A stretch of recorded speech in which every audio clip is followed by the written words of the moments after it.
에스겔 말씀에는 여러 가지 환상과 비유가 기록되어 있습니다.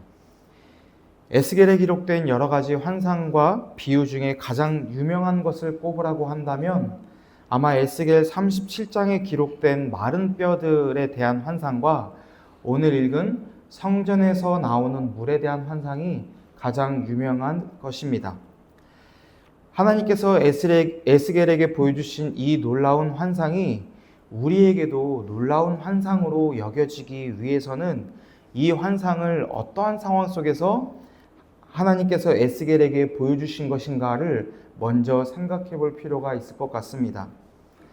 맛있는 산의 진미로 가득 찬 진수성찬이 눈앞에 놓여 있다 하더라도 이미 배가 너무나도 부른 상태에서 아무것도 먹을 수 없는 지경에 이르렀을 때에는 그 눈앞에 펼쳐져 있는 산의 진미를 바라보면서도 기대함이 크지 않게 되는 것처럼 배가 텅 비어있는 상태에서는 작은 빵 한 조각조차도 흰 쌀밥만 생각하더라도 입에 침이 잔뜩 고이게 되는 것과 같이 하나님께서 에스겔에게 보여주신 환상을 생각할 때 우리가 그저 이거 신기하구나 라고 하는 정도 수준이 아니라 이것이 얼마나 놀랍고 대단한 것인지를 생각해 보기 위해서는 에스겔이 지금 어떠한 상황 가운데 놓여져 있고 어떠한 상황 속에서 하나님께서 에스겔에게 보여주신 환상인가를 생각해 볼 때 이 말씀에 대한 의미가 우리의 마음 가운데 더욱더 확실히 깊이 자리 잡게 될 것입니다. 에스겔에게 하나님께서 환상을 보여주신 때는 하나님의 도우심이 너무나도 절실히 필요한 상황이었고 하나님의 구원이 너무나도 절박했던 상황이었습니다. 그리고 또한 하나님의 임재가 너무나도 간절할 수밖에 없는 그런 상황이었습니다. 에스겔 말씀의 앞부분을 보면 이스라엘이 죄악과 우상 숭배를 저지르게 되었고 그들에게 임할 심판과 악한 제국들에 대한 심판의 내용이 기록되어 있습니다. 그리고 에스겔 33장 말씀에는 결국 예루살렘이 바벨론에 의하여 무너져서 폐허가 되었음을 기록하고 있습니다. 이런 절망적인 상황 속에서 바벨론의 포로로 잡혀간 에스겔에게 하나님의 환상이 임하게 된 것입니다. 이런 절망적인 상황 속에 놓여져 있다면 하나님의 긍휼과 자비가 또한 은혜와 구원이 얼마나 간절하고 얼마나 절박한 상황이었겠습니까? 이스라엘 사람들의 우상 숭배로 인해서 하나님의 영광이 예루살렘 성전을 떠나게 되었고 바벨론의 침략으로 인해서 완전히 잿더미가 되어버리고만 예루살렘 성전과 포로가 되어버린 이스라엘 사람들, 그리고 그들을 포로로 잡아간 바벨론의 막강한 힘과 권력, 누구도 대적할 수 없는, 대항할 수 없는 막강한 힘을 가진 바벨론 제국이 너무나도 견고해 보이기에 영원히 무너지지 않을 것 같은 상황이 바로 에스겔이 살았던 활동했던 시대의 모습이었습니다.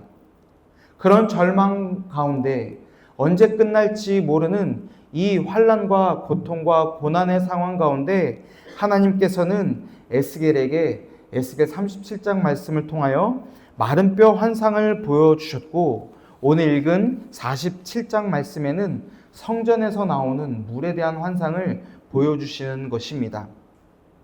이 놀라운 환상은 에스겔이 예루살렘 성전에서 하나님을 예배할 때 보여주시는 환상이 아니었다라는 것입니다.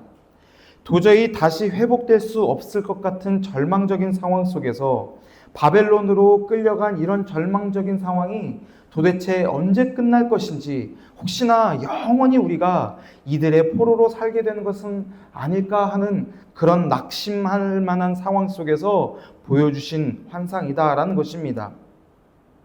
오늘 읽은 말씀에는 성전의 문지방 밑에서 흘러나오는 물이 성전 오른쪽 제단 남쪽으로 흘러내려가는 것으로 시작하여서 이 물이 점점 불어나서 발목까지 차오르게 되고 또 무릎까지 차오르게 되며 허리를 차오르게 되고 마침내는 도저히 사람이 건너갈 수 없을 만큼 큰 강이 되었다라고 성경은 기록하고 있습니다. 이렇게 가득히 채워진 물이 어떻게 되는지를 8절부터 10절까지의 말씀에 기록하고 있는데 조금은 길지만 이 말씀을 다시 한 번 더 한 목소리로 함께 읽어보도록 하겠습니다. 그가 내게 이르시되 이 물이 동쪽으로 향하여 흘러 아라바로 내려가서 바다에 이르리니 이 흘러내리는 물로 그 바다의 물이 되살아나리라. 이 강물이 흐르는 곳마다 번성하는 모든 생물이 살고 또 고기가 심이 많으리니 이 물이 흘러 들어가므로 바닷물이 되살아나겠고 이 강이 이르는 각처에 모든 것이 살 것이며 또 이 강가에 어부가 설 것이니 엔게디에서부터 에네글라임까지 금을 치는 곳이 될 것이라. 그 고기가 각기 종류를 따라 큰 바다의 고기같이 심이 많으려니와. 아멘. 성전에서 흘러나오는 물이 이르는 곳마다 번성하여 모든 생물이 살게 될 것이다 라고 말씀하고 계십니다. 이것이 얼마나 놀라운 것이냐면 8절에 기록된 아라바로 내려가서 바다에 이르리니에서 말하는 바다는 바로 사해바다를 의미하고 있습니다. 아무것도 살 수 없는 그 땅에서도 성전에서 흘러나오는 물이 임하게 된다면 그곳이 되살아나는 기적이 나타나게 될 것이다 라고 말씀해 주고 있는 것입니다. 그리고 10절 말씀에 기록된 큰 바다는 지중해 바다를 의미하는 것인데 지중해 바다에 수없이 많은 어종이 살고 있는 것과 같이 아무것도 살 수 없는 곳이었던 그 사해바다가 성전에서 흘러나오는 물이 임하게 된다면 그곳이 지중해 바다에 수많은 어종이 살고 있는 곳처럼 바뀌게 될 것이다. 아무것도 살 수 없었던 그곳이 너무나도 많은 다양한 생물들이, 다양한 물고기가 사는 곳으로 변화되게 될 것이고 새롭게 될 것이다 라고 말씀해 주고 있는 것입니다. 우리의 삶에도 여러 가지 크고 작은 문제들로 인하여 낙심하기도 하고 좌절하기도 하며 절망하기도 합니다. 그리고 그 문제가 언제 해결될지 몰라 막막한 상황 가운데 놓이게 될 때도 있습니다. 그러나 오늘 에스겔 환상을 통해서 우리에게 들려주시는 하나님의 말씀이 무엇입니까? 그런 끝없이 언제 끝나게 될지 모르는 낙심할 만한 상황 속에서도 하나님의 성전에서 나오는 물이 우리 가운데 임하게 될 때 우리의 삶은, 우리의 모든 문제는 새롭게 변하게 될 것이고 회복될 것이며 하나님의 구원의 은혜가 임하게 될 것이다 라고 우리에게 말씀해 주고 있다라는 것입니다. 그리고 이 환상을 통해 우리가 반드시 기억해야 할 또 한 가지는 우리에게 생명의 강이 되시고 생수를 주시는 예수님을 우리는 기억할 수 있어야 합니다. 성전에서 흘러나오는 물이 임하게 될 때 모든 죽었던 것이 되살아나게 될 것이다 라고 말씀해 주셨던 것처럼 예수님이 임하시게 될 때 모든 죽은 자들이 다시 살아나게 될 것이다 라는 것입니다. 이스라엘이 바벨론 포로에서 70년 후에 다시 돌아오게 하시겠다라고 말씀하신 하나님의 말씀, 하나님의 약속이 온전히 성취되었다라는 것을 우리는 잘 알고 있습니다. 그리고 신약 시대로 넘어와서 예수님을 만난 수많은 사람들이 기적을 경험하게 되었다는 것도 우리는 잘 알고 있습니다.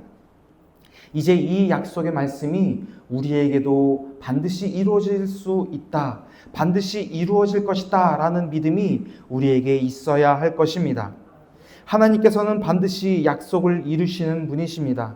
그리고 하나님의 구원의 역사하심을 기대하며 날마다 어떠한 상황 속에서도, 어려운 상황과 절망의 상황 속에서도 믿음과 소망을 잃지 않으며 살아가실 수 있는, 하나님을 기대하는 삶이 되실 수 있기를 간절히 바랍니다.